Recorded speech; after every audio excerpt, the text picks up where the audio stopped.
Hey, what is up, guys? Chase Aubrey here, bringing you another video to the channel. Today I'm going to be reviewing Impact Wrestling from the July 26, 2018 edition. I'm going to be doing Impact reviews weekly, well at least be trying to. Thursdays and Fridays will be most likely when they get released. So if I'm not doing anything Thursday, which is kind of rare because Thursday is my only day off, and that's when I kind of plan to like hang out with my friends and do stuff with them. So if you don't see a video Thursday from the Impact review, just know it's most likely coming out the day after. Kind of like my Raw reviews. If you guys watch my Raw reviews that I do for wrestling with wrestling.com, if they don't come out the Monday, then they're probably coming out after. And also, I will be trying to start doing live reviews for Impact. That is if I'm not doing anything that Thursday night. So keep in mind, guys, I will be doing Impact reviews, but if you don't see them up on that Thursday, just know they'll probably be dropping the next day on Friday. And if I don't get around to it Friday, my apologies. It's just because I get sometimes super hectic busy and everything like that. But anyways, thank you all very much for tuning in. Let's get started with this Impact review. We kicked off the fallout of Slammiversary with a video package that kind of showed all the highlights for Slammiversary. And then we get A-Double, Austin Aries, the Impact champion, in the middle of the ring. A-Double cut that little work shoot type of promo. I'm always mixed on work shoot promos. I really don't see the necessity of always cutting the work shoot promo, especially because A-Double is supposed to be the heel. It gets some arrogance kind of showing a little bit, but at the same time, you're kind of getting the crowd to get behind you, because that's what most wrestling fans agree with you on, where it's like, yeah, we agree with you on these certain points. If you're A-Double, I would have bragged more about how you got rid of Moose and how Moose is still not around because he's embarrassed. He didn't even show up backstage. Is that someone that you guys want as a champion and stuff like that? A poor sport. Kind of bring Moose down a little bit and make the fans kind of mad that Aries is just bringing Moose down for no reason. And then also when Aries dropped the name of like, oh, I'll face anyone from any company, I would have liked if someone from the Independents or some, other person that was leaving the WWE or just someone that was just random as hell came out and challenged Aries, and instead of Eddie Edwards. Like, it's cool that Eddie Edwards is like next in line for the Impact World Championship. You got Eddie Edwards on the show by taking down Austin Aries. That's fine. But like when Aries dropped the line, I don't care what Eddie company you're from, come and challenge me, would have been a nice little shock, a nice little, oh, this guy is now an Impact. That's cool type of gimmick. That's just me personally. And then Aries afterwards went backstage with Santino. Sorry, I don't remember his Impact name, Anthony something. Like, here's the thing, Santino, why couldn't you just choose like Anthony Morella? Like, why couldn't you just choose a simple name? Like, you have to do a name that I can't remember off the top of my head. I can't even spell this name, and I'm sorry for all you Italians out there. You do have wonderful and beautiful names. But for you, Santino, can't you just have a normal name? And so then Austin Aries is mad and he challenges Santino to a match. And we all know why Santino actually retired, because he had a neck injury. So Santino's like, no, I can't wrestle. And then Austin Aries is like, well, what about your student? And Santino was going to tell Austin Aries no. But then the student, this little jobber, was all like, yeah, I got this. I like that. That was actually pretty funny. And so he was excited that he got a world championship match. Good on the little jobber. He got a world title match for, I guess, next week's Impact. They didn't really make it clear when it's happening, but I'm pretty sure it's happening next week's Impact. So, yeah, that was pretty much it with Austin Aries for the week. I kind of didn't like that Moose didn't get... And we as wrestling fans who follow the news know this, but I kind of wish Impact gave us an update. Maybe I missed something from this, but I didn't hear any update on Moose. Like, if I did, my fault. 100%. Sometimes you miss stuff when you're watching it, but I didn't hear any update on Moose. Like anyone saying, "Oh yeah, Moose is going to be missing some time from Impact." Blah blah blah blah blah. So I didn't hear anything. Tessa Blanchard versus Rebel. It's funny that Rebel is still around from that Mike Knox Carnival days. Like, it's kind of the menagerie, was it, that they're called? It's funny that Rebel is still around. All those people, you built that thing around Mike Knox's character, and Rebel's still around. And she's looking pretty good. And so Rebel took on Tessa Blanchard. Honestly, this was a really solid matchup. Tessa Blanchard, to be honest, like, this was better than her pay-per-view matchup with Ali. That's my personal opinion. Petey Williams and the Bone Soldier was actually our first match of the night. And it was actually a really good opening match. It set the tone. Bone Soldier gets the win, as he should, because, you've been hyping up his return to Impact Wrestling from Slammiversary. Petey Williams, he's a nice veteran. But he don't need this win. It's fine. Bone Soldier wins. Petey Williams and Bone Soldier show the respect, the code of honor, if you're a Ring of Honor fan. And then all of a sudden, the Desi Hit Squad comes out and beats them up. They want to make a name for themselves. So, I don't know. Why isn't the Desi Hit Squad coming out and attacking, an actual tag team? I don't know. That's just me. But, hey, they're a hit squad, so they're going to do whatever. I just felt that the extra pomp and circumstances with the Desi Hit Squad, really wasn't needed. But okay. But yeah, it was a good opening matchup. And the Tessa Blanchard match, like I said, with Rebel, much better than what they did on pay-per-view, in my personal opinion, for Tessa Blanchard. Because you got to showcase Tessa Blanchard and the skills that she had. And she looked absolutely phenomenal in this match, where I was just like, this is what they should have done on pay-per-view with Allie. Like, instead of trying to have this epic matchup with Allie that really wasn't epic, simple matchup. Tessa's doing her moves that she knows how to do correctly. What's her face? Rebel's doing moves that she knows how to do correctly. Looked clean, looked crisp. Wow. Do stuff like that. Simple stuff in wrestling. It's not that hard. Speaking of simple stuff in wrestling, Johnny Impact is back. And I will say in advance, sorry if I call him Johnny Mundo. Sorry if I call him Johnny Morrison. Or it's just easier on the tongue than Johnny Impact, the mayor of Slamtown. Johnny Impact came back and he took on Trevor Lee. It's kind of sad to see Trevor Lee job to Johnny Impact like that. I'm a big Trevor Lee fan. I think he's a great talent for Impact Wrestling. It is what it is. Johnny Impact wins, and then Johnny Impact afterwards, he says, I would love to become the world champion, but I got unfinished business with Kongo Khan. He's the reason why I got taken out, so I want him. Fine. Makes sense to me. They had a good match when they wrestled. Kongo Khan took out Johnny Impact. Johnny Impact wants revenge. I'm down with that. It's just such a shame that, Johnny has never really learned how to cut a really good promo, because this is when you're calling someone out and this guy took years off your career, or took months away from your career. This is something where you should have more passion in it. And Johnny Impact was literally like this. I got to go deal with Kongo Khan and that little buddy of his, Jimmy Jacobs. You guys took months from my career. And as much as I like to be world champion, I gotta take care of you. It was no passion, no conviction of revenge or wanting to take him down. It was just kind of, nothing wrong with Johnny Impact's methods. Nothing wrong with wanting to face Kongo Khan. It's just the promo could have used a lot of work. Just my personal opinion. A lot of backstage segments tonight, and what I like sometimes about Impact's backstage segments, they have definitely went down the route of Lucha Underground, where they're a little bit different. They're not the same type of backstage segment. It's not like where you get the interviews where it's just like, hey, I'm with so-and-so and we're here to talk. I mean, we got some of those, like Allie, even though she lost, she's trying to get revenge on Su Yung for putting Madison Rayne in the casket. And I don't know why I started laughing, but when the interviewer was all was like, so what are you going to do, Allie? And then Allie was like, I just guess I got to do it alone. And then Kiera Hogan comes out there. And then she's like, you're not going to do it alone. And I don't know why I started laughing so hard. I don't know why I thought that was so funny. I was just like, who the fuck is Kiera Hogan to think that she's going to help Allie take on Su Yung? Get the fuck on out. We got Killer Cross pretty much explaining why he does the things that he do, because he's crazy.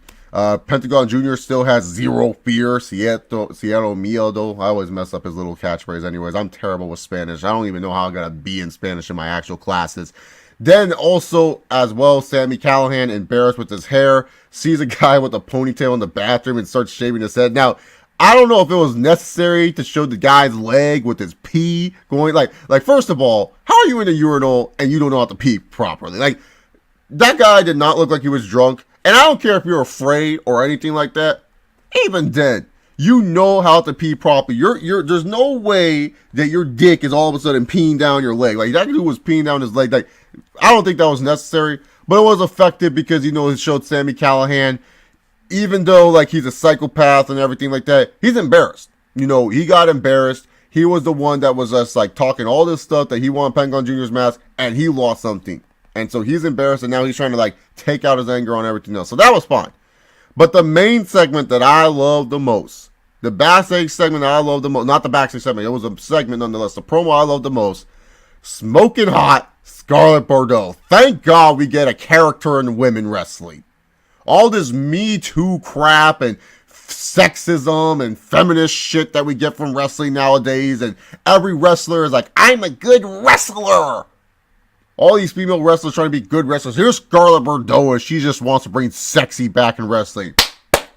That's all I want, is a character. Everyone's going to be like, oh no, you just like it because she's saying she's going to be hot. She admits she's hot. She wants people to know she's hot. She wants guys to look at her. She wants guys to appreciate her. That's her character. That's her gimmick. That's her shtick. I'm taking it. I love it. With all this conservative crap we have in wrestling nowadays, and not just for the females, for the men too. This is something that is refreshing to see. Just a girl knows she's hot. She wants you to appreciate she's hot, and she likes you for wanting to know that. When she told that girl she's a 5 and I'm a 10, get the fuck out of there. I laughed so hard when she said that. When she said, I'm a 10, you a 5, sit down and be humble, bitch. Loving it. Smoking hot Scarlett Bordeaux. Loving it. LAX and the OGs cut their little promo. You know, they're saying, like, even though they won the battle, we still have the war. Kingston and OGs. Sorry if I said LAX. The GNW and Global Wrestling Network matches of the week. Here's the thing. I will not mark them against the review score. I know that may have some Impact fans surprised. Some people who are fans of my channel are surprised because I am a hard grader when it comes to wrestling shows. And the reason why is because when I grade wrestling shows, I'm not just grading it for wrestling fans. I'm grading on how if you can show this to a non-wrestling fan or someone who isn't an Impact fan. If you showed this show to someone, how would they think watching this show? Would they say like, oh yeah, I would watch this from a week-to-week basis type of deal? So just know, when I review shows, it's not just based off of what us, the wrestling fan, thinks. It's what everyone else thinks, those who aren't Impact Wrestling fans, those who are casual fans. So please do not get mad at me. But the Global Wrestling Network matches, I will not count them towards a review score because I get it. Impact wants to promote the GNWN. I will say, though, it does ruin the flow of the show. It does. Not counting it towards the score, like I said. The show will be, the review of the show will be the review of the show. The ending score is the ending score. But just know, if I added the GWN matches, just saying, yes, even though some of them are good, it does ruin the flow of the show because I feel like I'm watching a certain product. I feel like I'm watching the new regime, the new style of Impact, and then all of a sudden it goes to the older style of Impact. And not gonna lie, I remember that No Surrender show. I forgot that the Young Bucks didn't do super kicks a lot. Like it was refreshing to see the Young Bucks not do super kicks a lot. I felt they were better wrestlers. I missed the Motor City Machine Guns. Watching that made me say, man, I miss some of the older shit than some of the newer shit in wrestling. Like that's the thing I'm talking about. Not saying like, oh, older TNA, older Impact is better than the current Impact. You know, that's up for debate. But when it comes down to it, sometimes just watching older stuff in wrestling, even if it's not the greatest, feels so much better than some of the newer crap that we see today. I don't know why, it just does. And so it took me out of the show a little bit. It made me say, oh, this is way more entertaining than what I'm currently watching. Just saying, being honest, it ruins the flow of the show for me. I understand if you want to just show a promo segment, that's fine. But matches like this, it's like, you know, cutting into the flow. And the way it was edited too was after that funny Ali and Kiera Hogan promo. It was just like, I was like, okay, let's go. I thought Ali and Kiera Hogan were going to go search for Sue Young in her graveyard or something. But instead, it just cut to the Young Bucks and Motor City Machine Guns. So yeah. Anyways, main event, Brian Cage, Matt Sydal.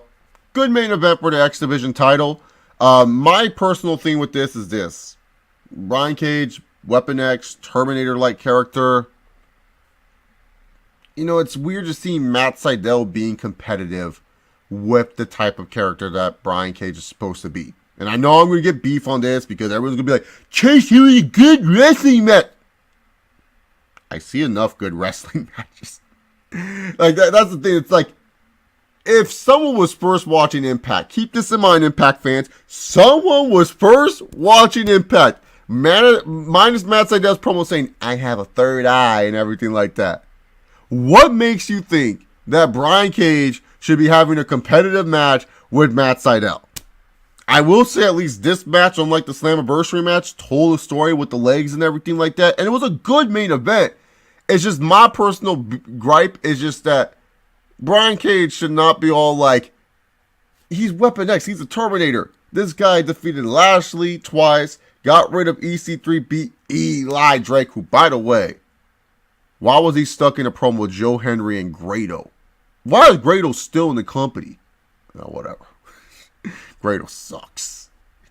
Absolutely sucks. Take his ass back to ICW. Do they even love him there anymore? I don't even know. But anyways, yeah, my biggest gripe is just like Brian Cage, to me personally, he should not be like in the X division. Be all like, and it's not because the X division are smaller guys or anything like that. It's just Brian Cage's character is that he's Weapon X. He's the Terminator. If you're going to build someone like that, that dude should feel like that. That dude should feel like he's Weapon X in the Terminator. You know what I'm saying? Like, against certain guys, yeah, maybe struggle a little bit, but this guy should be mobbing through everyone. Like I said, the match was good. They told a story better than they did at the Slammiversary, for sure. This was better than the Slammiversary match. But for me personally, how Brian Cage is being used, it's a hit or miss type of subject. So anyways, overall though, Impact this week was a solid outing. I wouldn't say that this was like the best episode of Impact. I mean, we only got like 4 matches this week. 2 of them were just, solid exchanges that were leading up to something else. The opener was really good. We got a bunch of backstage segments, but a lot of them were just kind of like, the wrestlers talking about what they're going to do next, and you better tune in. I didn't like how you kicked off the show with Austin Aries, and we didn't follow up with Austin Aries. And if you guys know me from watching other reviews for wrestling, when you open the show, like especially the weekly shows, when you open the show with something, I would like to see you bookend that show with something, because you reminded me about Austin Aries. Remind me about him again. He's your world champion. It's fine for Austin Aries to have 2 segments a night, especially if you're treating something to the opener. The opener is the thing that the fans see as the first impression, and that should be something that you see as the last impression. Like, I would have been fine seeing Austin Aries take on Santino's little protege or whatever, or student, whatever you want to call him. But overall, Impact was solid this week. Not the best episode of Impact I've seen within the recent. Like, I felt like their build-up to Slammiversary was really good. This was just a solid affair. But what did you guys think about Impact Wrestling? And by the way, if you guys are all mad that I wasn't in order, get used to it, damn it. I don't do my reviews in order. I talk about what comes in mind first, and I talk about the best stuff near the end, the rantable stuff near the end, and then the opening stuff in the beginning. So anyways, thank you guys very much. Hope you guys enjoyed. Impact reviews are back, damn it! And I need to do an outro for these, man. Like, I don't feel like I should use the Brock Lesnar outro or the Yahoo outro. Like, the Yahoo and Brock Lesnar outro, those are for WWE stuff and for topic videos, I guess you could say. So, help me out with the new outro for these videos, because all I can really say now is that Grado sucks.